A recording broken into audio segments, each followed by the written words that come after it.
Okay, we're meeting virtually, as was decided by the full Board of Trustees in May of 2020 because of the COVID pandemic.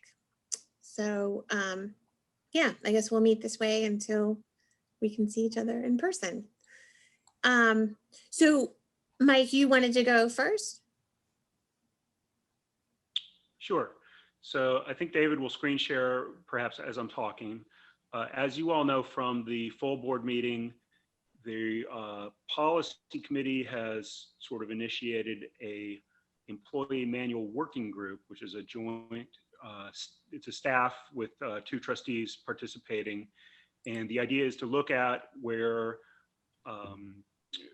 we're short or being inconsistent system-wide in terms of coverage of employee policies. You know, for years we've said our default is the City of Charlottesville employee manual, but that is very broad and not really department specific.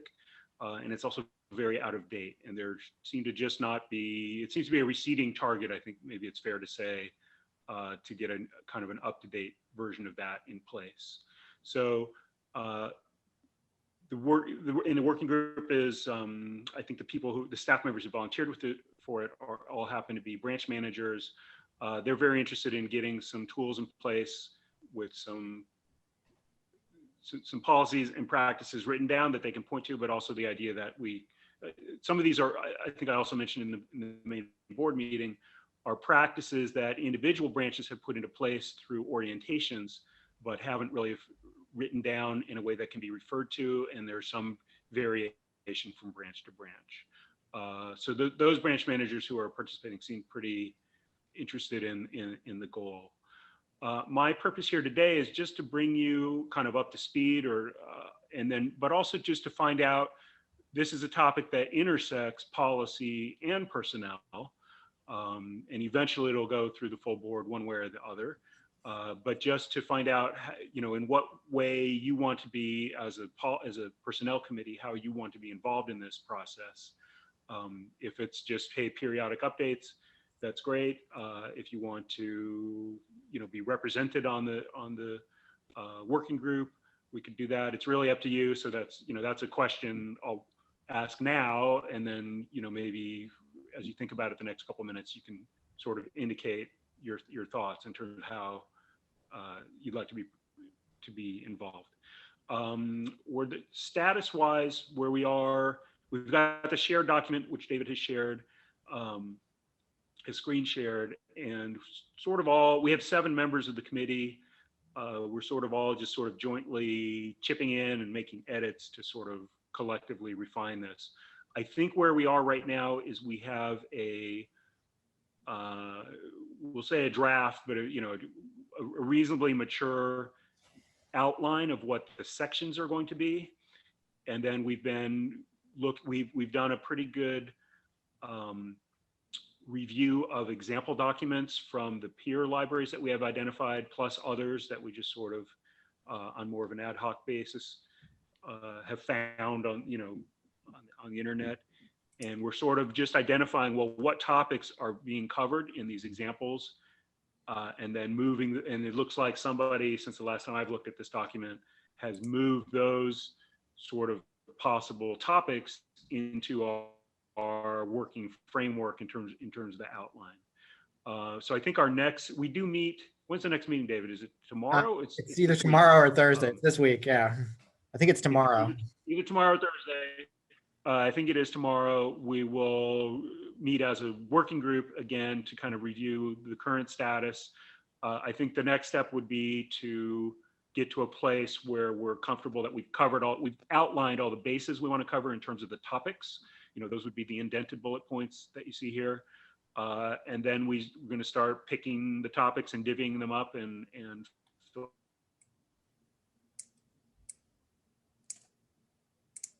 fleshing them out. Again, some of these topics are already writing those down. Some of them we will refer back to the City of Charlottesville. We'll say, well, we don't need to supplement what City of Charlottesville is doing, but we did find value in having one consolidated outline for reference. Even if some of the topics simply point back to the city of Charlottesville, you'll have a one-stop starting place, or I guess that's a one-start place, to find all the links you need to find. And then some of them we're going to have to kind of write from scratch, again, by looking at, I don't think we're going to invent the wheel in any case, but when I say write from scratch, it means look at other examples and, sort of synthesize from examples, our own version of whatever the topic might be. And that's where we are. So, questions or your thoughts? So I'll just scroll down a bit to see that the high level that's kind of Mike has described as the potential table of contents. It'll be a welcome section, something on employment practices, benefits and pay, workplace and professional conduct, job performance, maybe job description classification, leaving the organization, and then we've got a catch-all for right now, things that don't neatly fit into any of those categories. So within those, there are a bunch of things that the personnel committee has talked about over the years. So as we start talking about what a new pay scale will look like, things like that, that would be referenced here. So it's a document that the JMRL would have, as well as Mike said, the cities, and also some internal documents that we already have, some manuals and things like that will be kind of indexed here.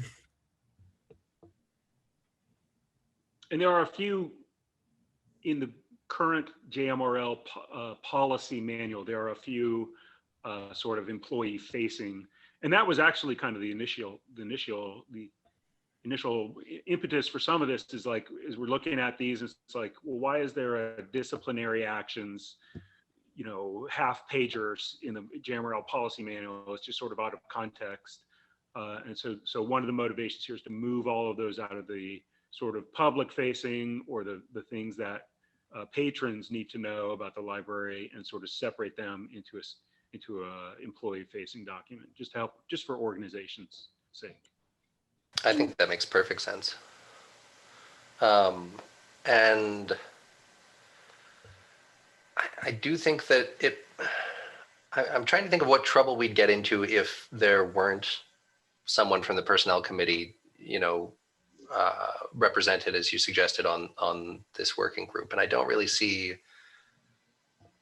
this looks like it's so needed. I don't really see where we would get far along in this on your end, and then the personnel committee would say, that looks radically different. But at the same time, it's so heavily invested in what the personnel committee is doing as well, that I think the representation makes sense. But I'm curious what others think that might look like. Yeah, I would actually be okay with just like regular reporting if the personnel committee could then make suggestions.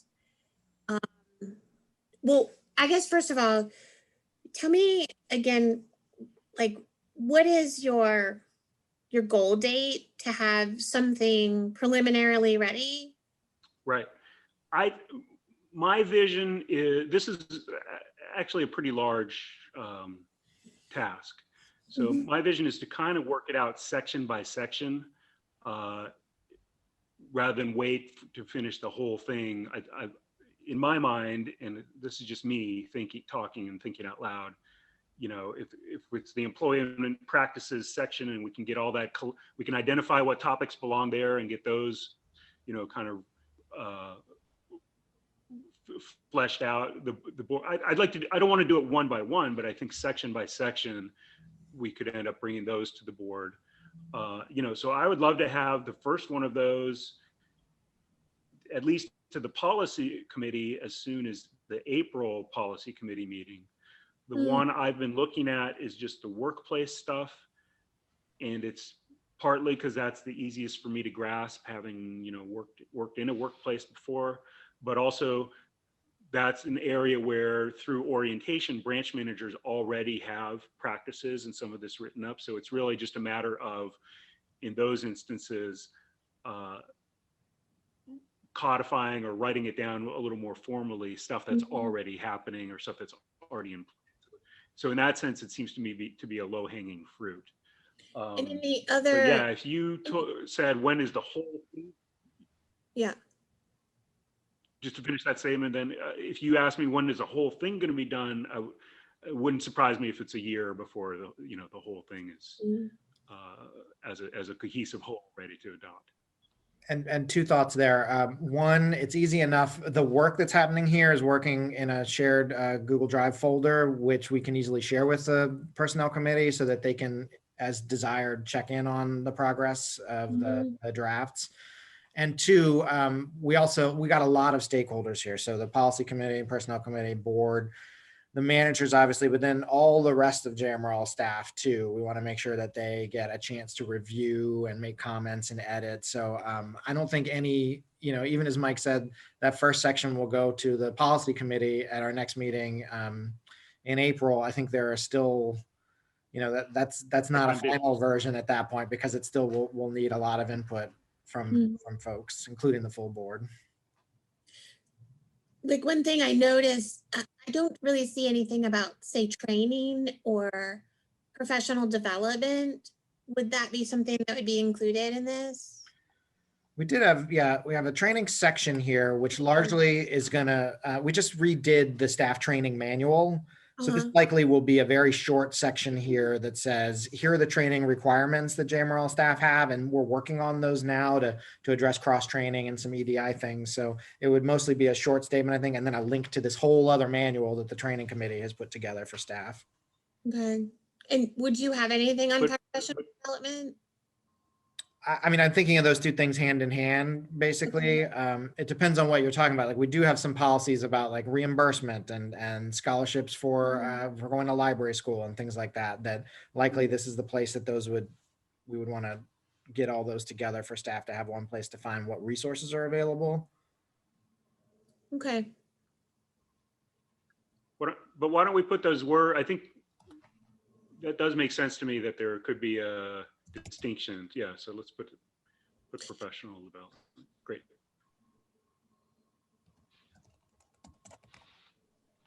This is exactly the type of feedback that we're going to be looking for from the personnel committee and the board. Hey, you forgot about this, or think about this. Oh, well, I'm happy if the process is going to be that segmented. I'm happy to just do this as a committee, piece by piece.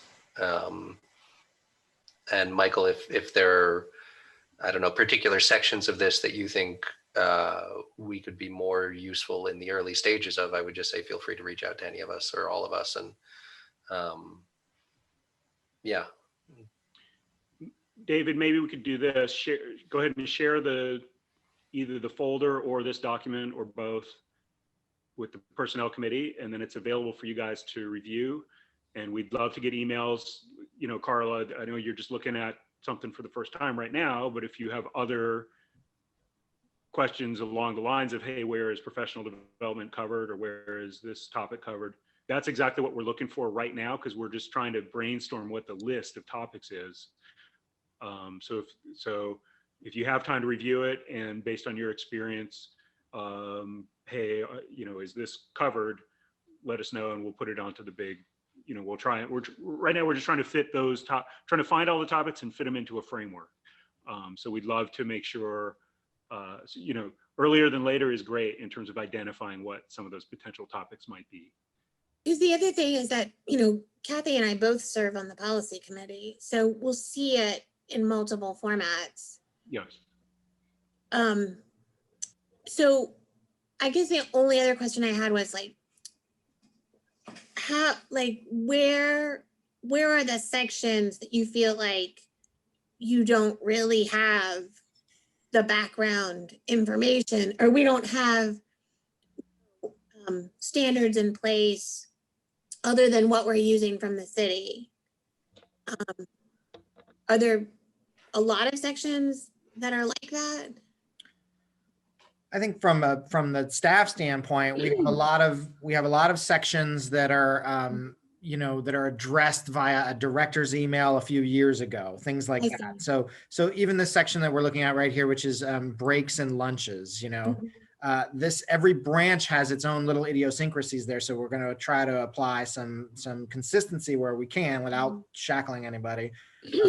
So there's no codification of that anywhere. There's kind of Mhm. understood, this is the JMRL way, these are the breaks that you get, but I don't think it's written down somewhere. So I think a lot of these, Carla, on those types of examples, it's going to be codifying things that JMRL has been practicing for a long time, just getting it written down and put in one place.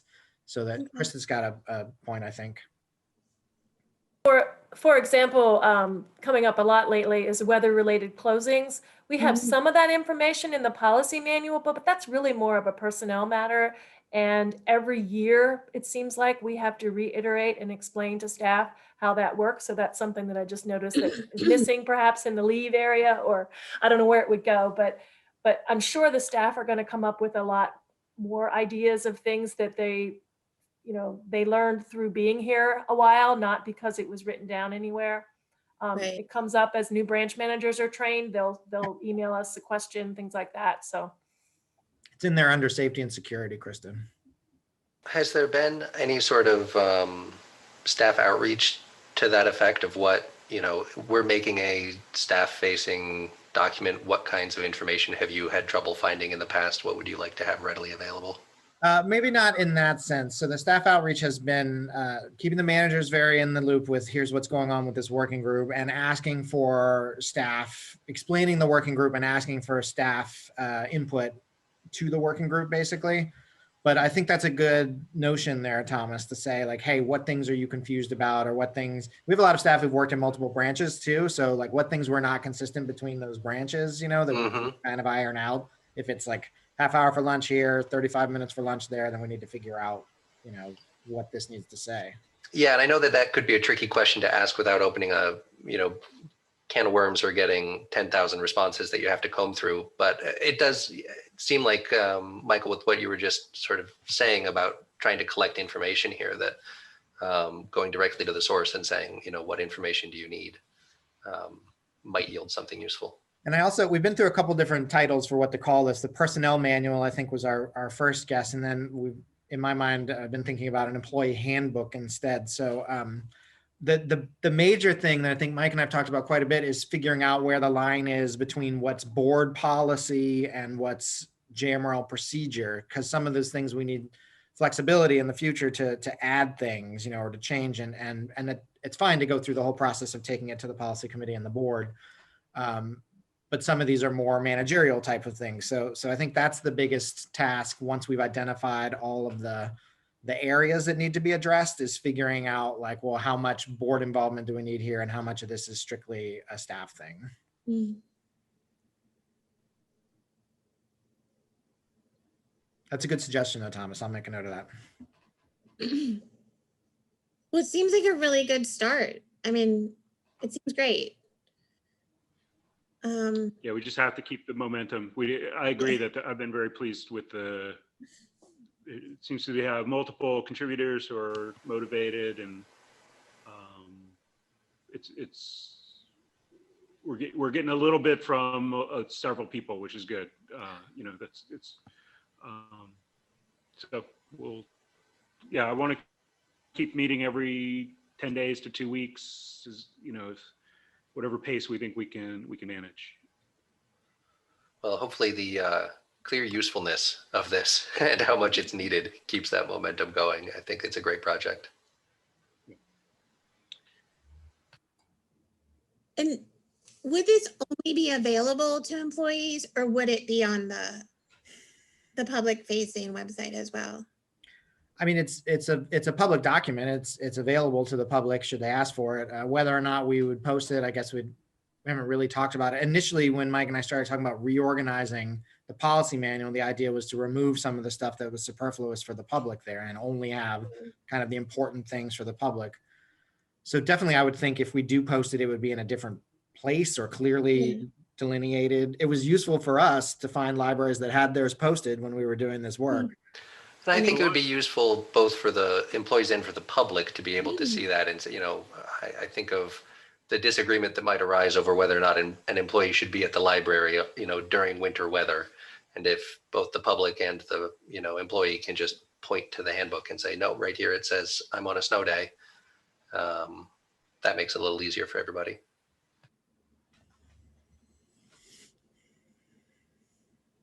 But I imagine the board will discuss that once we have this kind of a more final version in hand. But yes, I can think of pros and cons either way. And so really, it will be a living document. So as things come up, how would things get added to the manual or the handbook? To me, if it's a policy, it goes through our normal policy, committee and then board. If it's a procedure, then it's under the control of the director and whatever internal processes he has for making changes to procedure is what they would do. And we might end up just having to go through line by line and saying, okay, policy, okay, procedure, okay, policy, okay, procedure. There might not be a magic wand for, and I guess in my mind, I was thinking of one policy that gave out all the kind of table of contents saying you will have a manual that addresses these things and gets the board's main concerns across. And then the procedure was all staff, but there are, there's going to be crossover all throughout. Okay. Well, Michael, are you okay with us just contributing as individuals to the documents? And then I guess Kathy and I will review it in the policy meetings. Yeah, that sounds fine. If you don't want to sign up for another meeting. I think what we have right now seems to be working pretty well in terms of the size of who's there. And I would say you're always invited to those working groups, but we do need advance notice because it becomes a public meeting with a third trustee there. So we would need to post it and record it, and which is no problem. It just means needing advance notice. Okay. So if there was ever, if something comes out of the policy committee meeting and you say, geez, I really want to be there for the discussion about, then we'll just make it a public meeting. Okay. All right, great. All right. Well, thank you all then. Thank you very much. At least temporarily, and I may poke back in, but just as an attendee. So, thanks again. Thank you. See you. Be well. Thomas, did you want to report on a subcommittee that looked at leave accrual? Sure. The leave accrual, David, do you want to screen share that little? Thank you. Step ahead of me.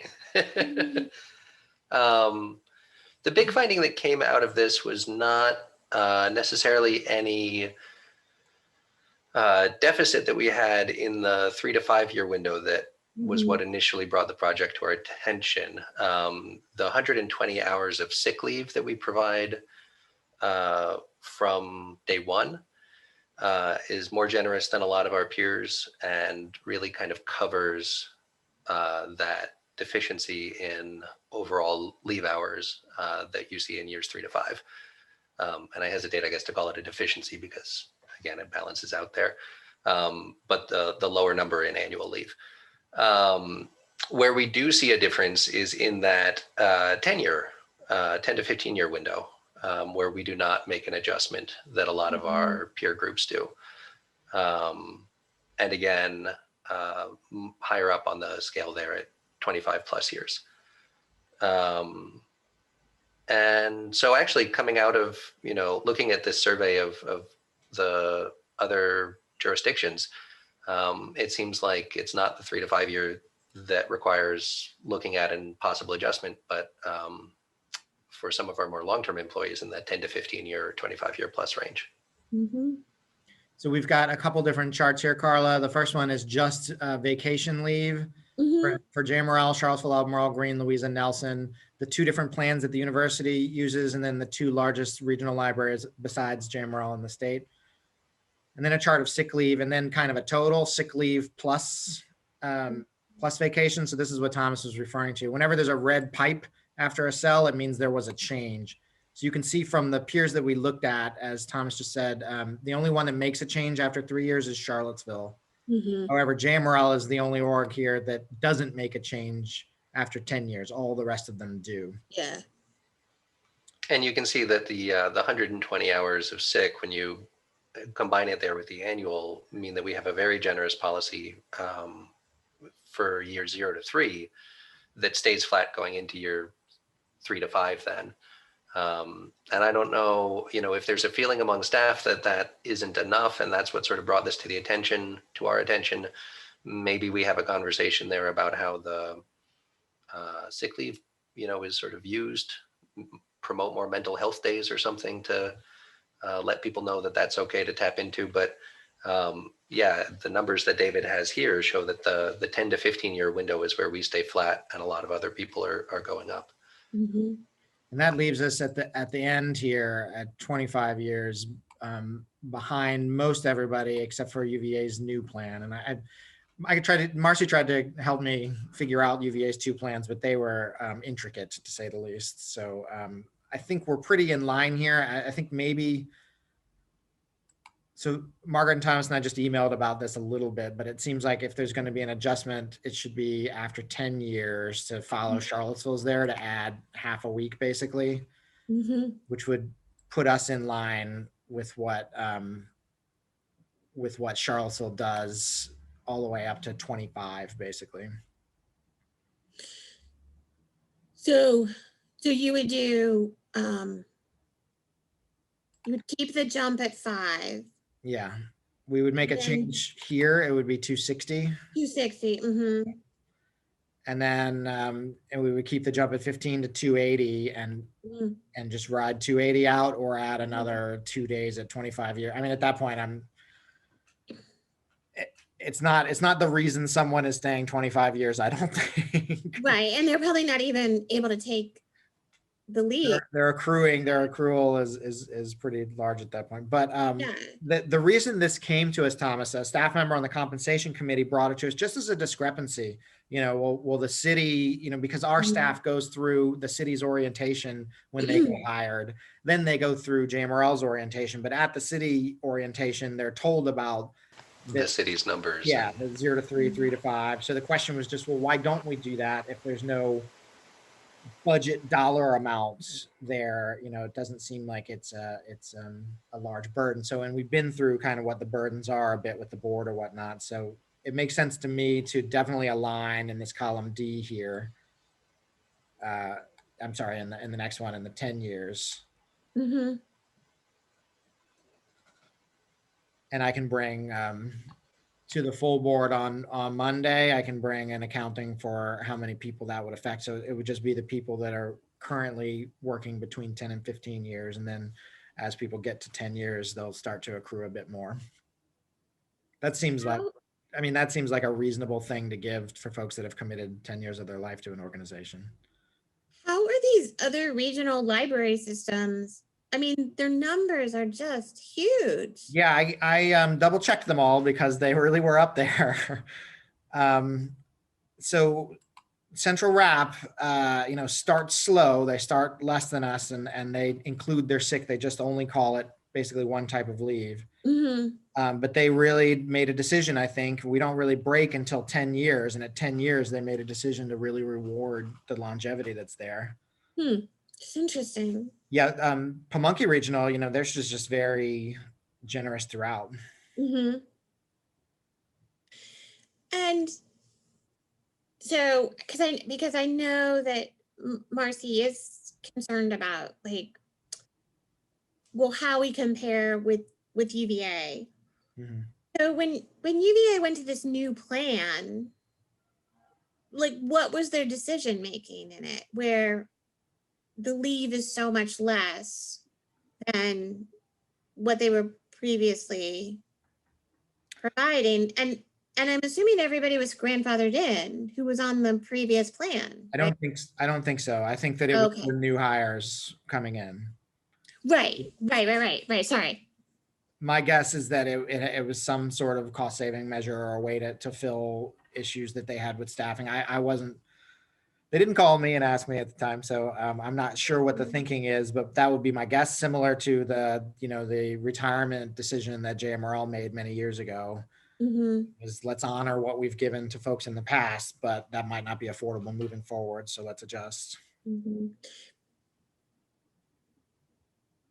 Yeah, so I think making that adjustment at 10 years is a great option. And of course, it would be handy just to know how many people are affected. Yeah, sure. I should have done that for today. It just slipped my mind.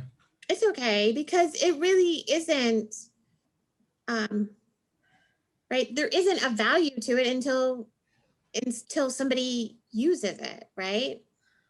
Yeah, I guess the concern is that more leave means less coverage and the worry that you're going to have adverse effects to your public service.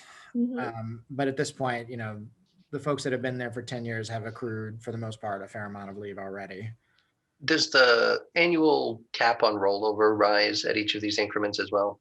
I don't know why I just thought of that. Yes, it does. It's, and Kristen and Margaret, I'm going to butcher this, so get me if I'm wrong. It's like what you can accrue in 2 weeks plus. Are you looking it up, Krista? She's looking it up for me. It's the hours that you work in a pay period plus the accrual for one fiscal year. Okay, so how much you can accrue in a year plus 2 weeks, basically. So that goes up as your accrual goes up. Gotcha. Okay. And that's where you would see the financial impact, is if people are able to max out that accrual, it's a liability that the library is carrying until they're.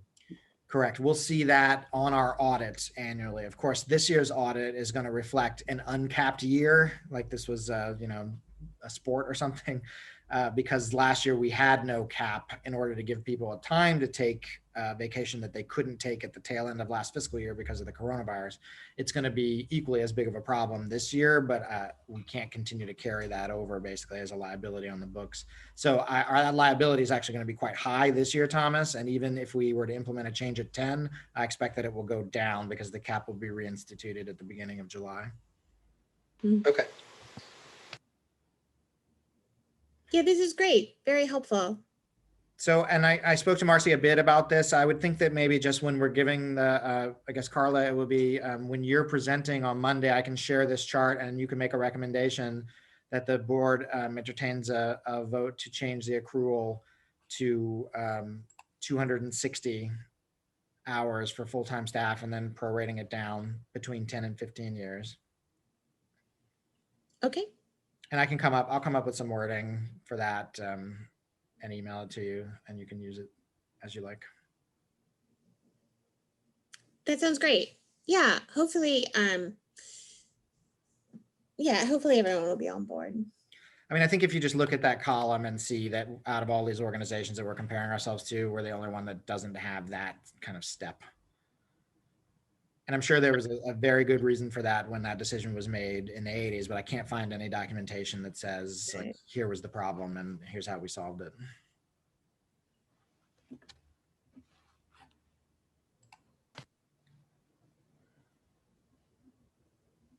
Okay. Well, Thomas, thank you so much. And thanks to the subcommittee. Sure. Thank you, David, for all the work on that.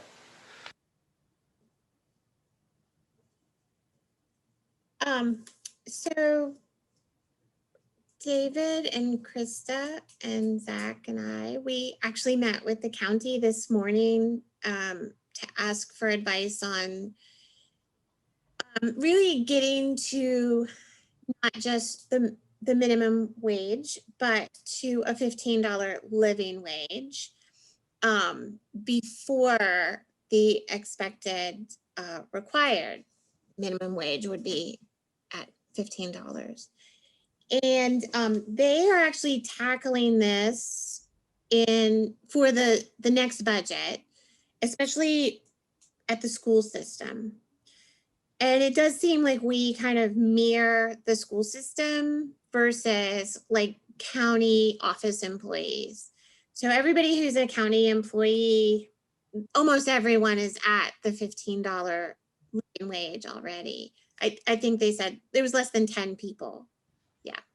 7 people aren't at $15 yet. But in the school system, I think their lowest was $10.20 was their lowest hourly rate.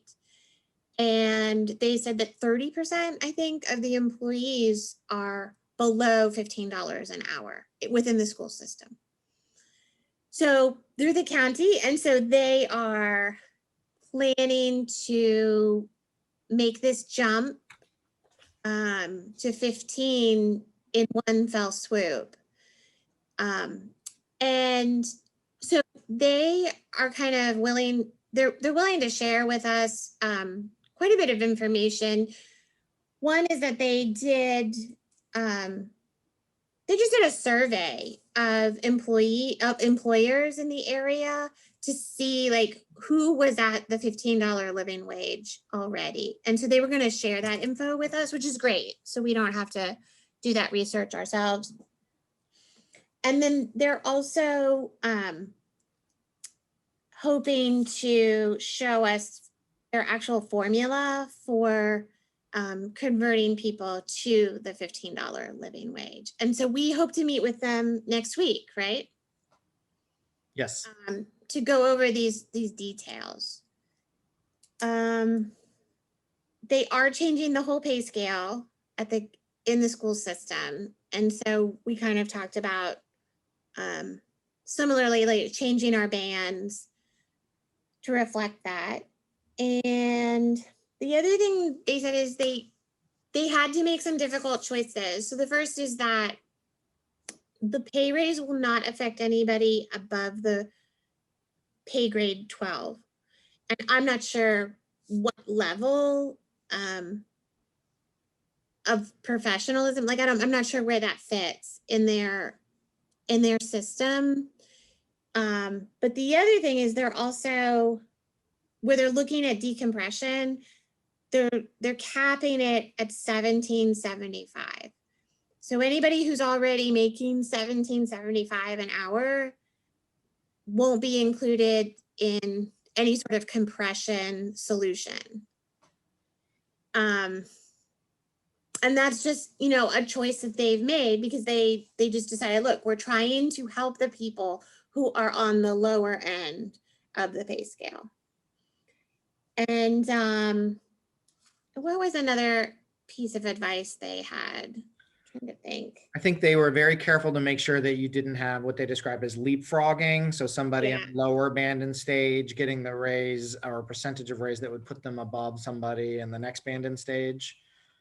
I think I was glad to hear that they weren't doing an entire reclassification of every position. They were basically changing their pay, the dollar amounts in their pay scales, not kind of where the positions were. So we're tweaking our positions coming up for this July to make band 1, stage 1 and band 1, stage 2 into one category.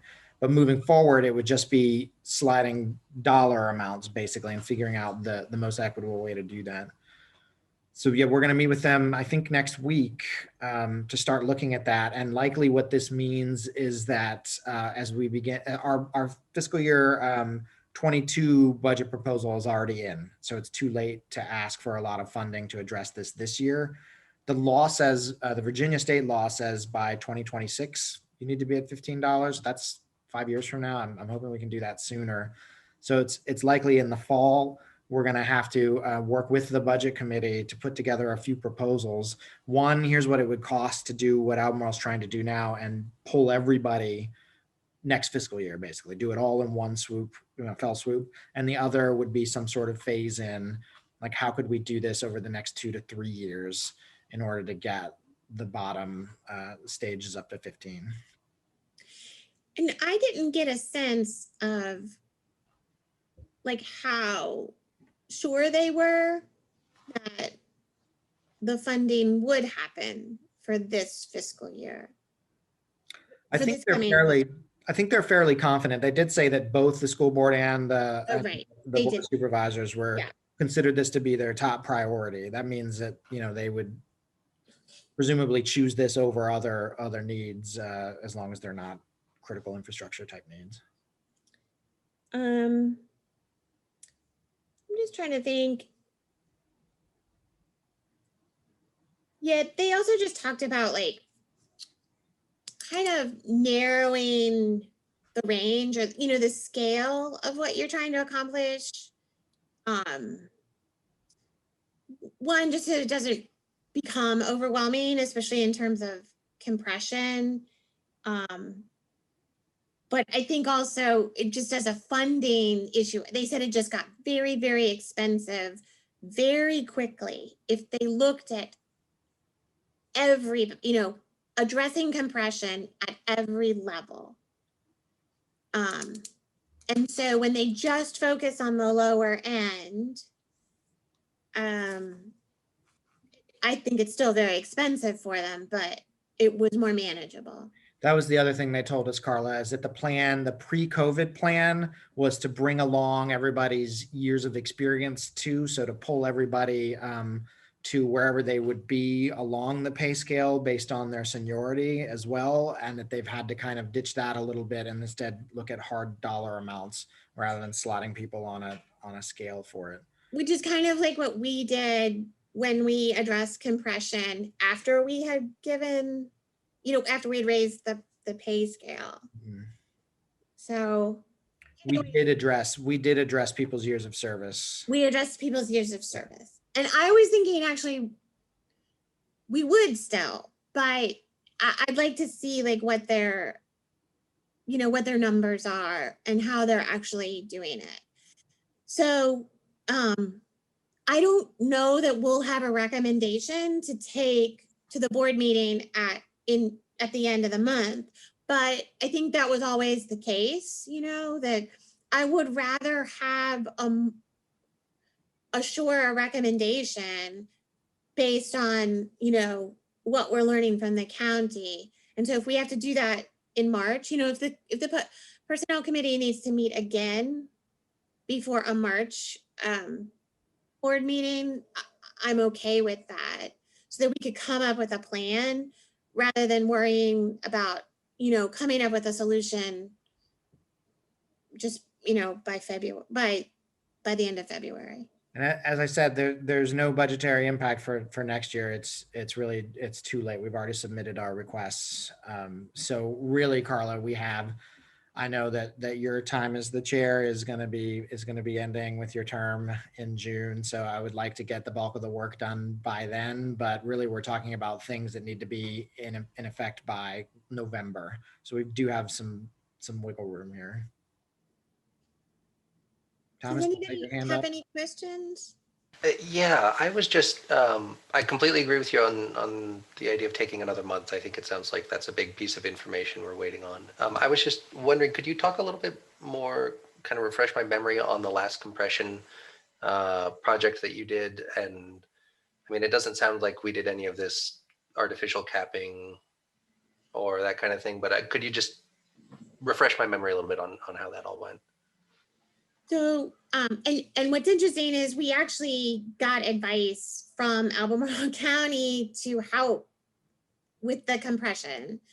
But David, do you or Zach want to explain it? Because I'll explain it as best as I can, and then Zach can fill in the actual the mathematics of it. But basically, after a 3-year salary adjustment where the personnel committee and the library board looked at salaries and raised some salaries, did a salary study. We found a lot of compression, went to the county because we knew they were dealing with it. And they came back with a formula that said, our goal is to have folks be on track to, at 8 years in a position, be halfway through the pay scale there.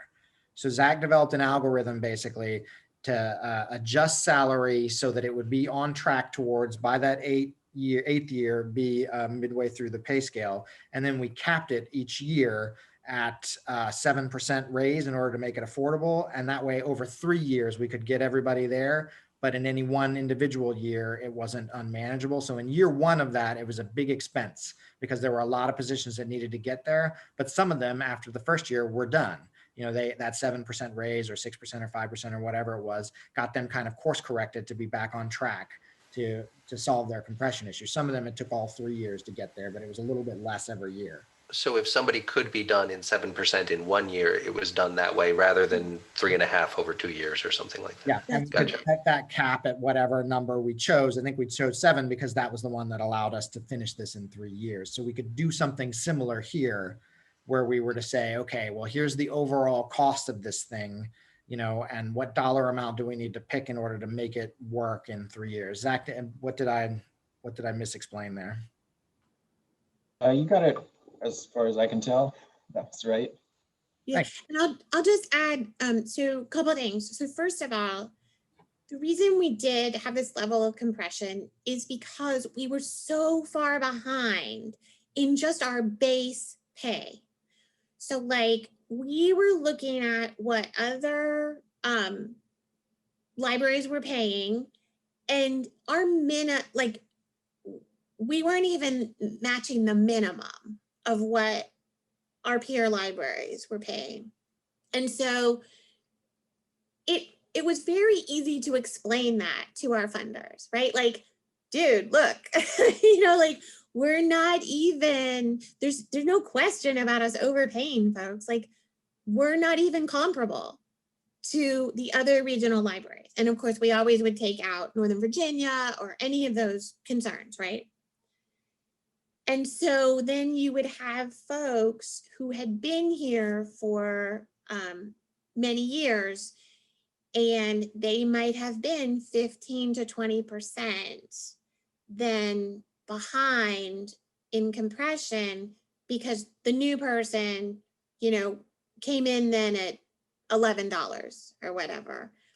And so that's why we did have a relatively large compression issue. We were kind of told, oh, if you do it this way, you're going to have a compression issue. But then when we went to the county, they were like, yeah, it's not that big of a deal to correct it. Now they're used to correcting things, like they just plan for it and they do it all in 1 year. And we're just not in that situation because we're answering to 5 different localities. I think the one thing that the 5 jurisdictions are going to be all in the same boat. Everybody is going to have to by 2026 meet that $15. So nobody's going to question, well, why would you do that? Because it's the law. People might have different philosophical thoughts about it, but the law says $15 by 2026. So, and by the time we get to 2026, who knows what the actual, living wage in our area will be. So I think we'll get good support for this. I think if our board makes it a priority, it is in our strategic plan with flat funding basically last year, a little under flat funding with the prospect of a pretty lean year this year as well. A lot is going to depend on what kind of revenues our jurisdictions are projecting for next year. But I think they're all in okay shape and they recognize this. Even though Charlottesville lost the meals tax and the lodging tax this year, they certainly, above any jurisdiction, have been championing this lowest minimum wage for many years. So they certainly understand the importance of it, and I think would appreciate the library board's efforts there. So I agree with you, Carla, that I think all we're doing basically is reporting on this to the full board on Monday and then continuing to work on it. Easy enough. Does anyone have any other questions about that?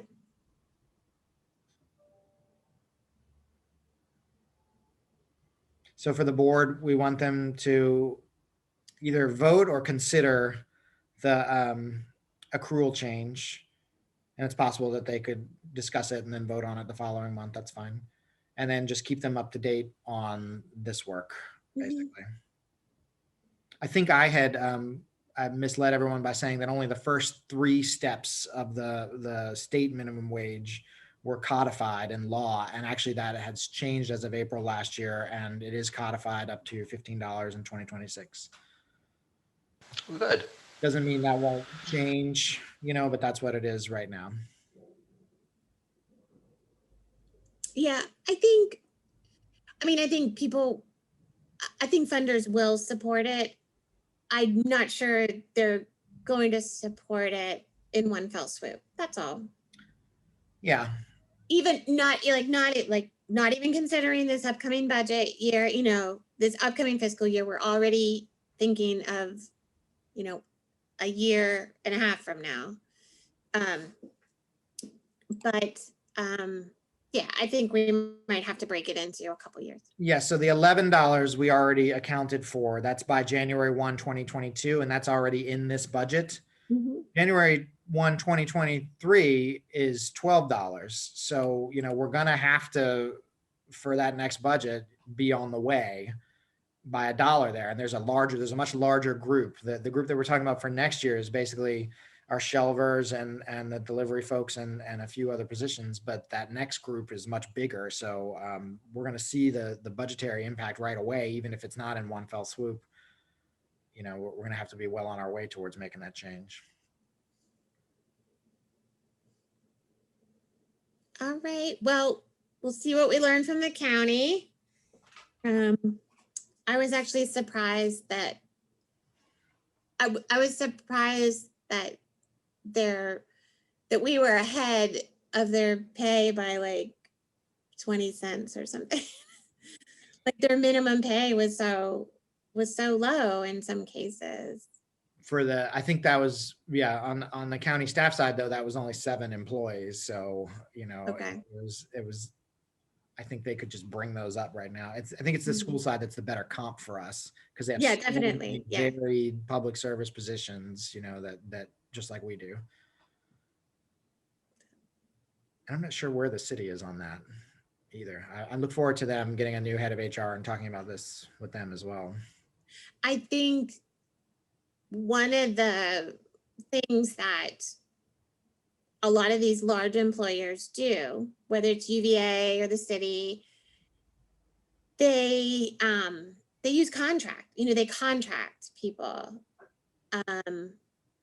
through like temp or through considering an employee temporary. And so I know that's how they've been able to get around some of these minimum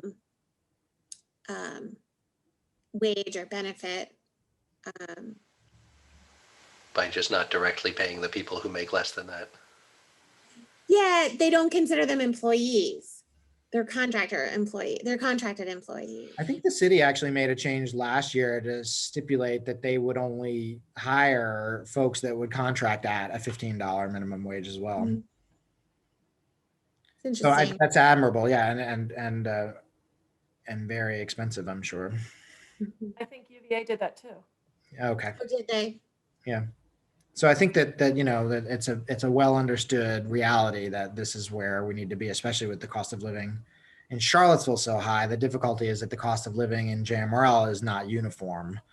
There's a lot of different factors involved, but so there's definitely a crafting of how we discuss this with our funders and making sure that they understand that, we're doing what the law requires and that we're doing it so that we can continue to provide good high-level library service in their jurisdictions. And that's where having that change in the law is really making that conversation so much easier on those fronts. Yeah. Yeah. And I'll be talking to our peer libraries across the state now, because again, all those libraries are on the same boat and they might have strategies. So it's good that we have access to Albemarle County, and it's so great that they're willing to work with us on this, but they're our largest funder. So this has a large impact on them, but also there might be strategies out there that we could pick and choose bits of.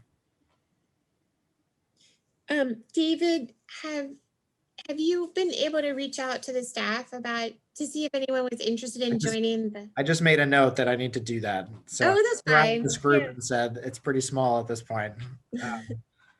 And technically I don't think Krista or Zach are members of this committee. I think that Krista's here and as a rep from the comp committee, and Zach is here as the forever note taker for all board related activities.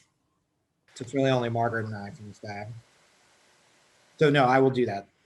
Great. All right. Is there anything else we need to discuss? Everybody's good. That's good. All right, great. Well, hopefully we have a good day tomorrow. Tomorrow we move office from downtown to Faulkner Drive. And then we're supposed to do a little bit more moving on Thursday, but I don't think it's going to happen. That looks rough. I hope that all goes well. That's exciting. Yeah, it's very exciting. Thomas, I mean, that like we're going to We're going to Mobile the- system, yeah. Yeah. But we're also downsizing the office significantly. And so we're moving to just an office without, without a public face to it or info or anything like that. And Has just, the, yeah. sorry, go ahead. No, finish. No, I was just gonna, just in time, we're having a little rodent problem here. Oh, no. I keep hearing these noises and I'm the only one here. I'm like, oh, man, Scratching in the walls. really? Oh, God. Has the city figured out what they're going to do with that space yet? Not that I've heard. Should we adjourn this meeting and then we can. Oh, yeah, sorry. Yeah, that's fine. We can continue. I'll leave the Zoom call up for anyone who wants to chat, but Carla, do you want to adjourn? Yes. So we're gonna adjourn at 4 minutes to 3. Thank you.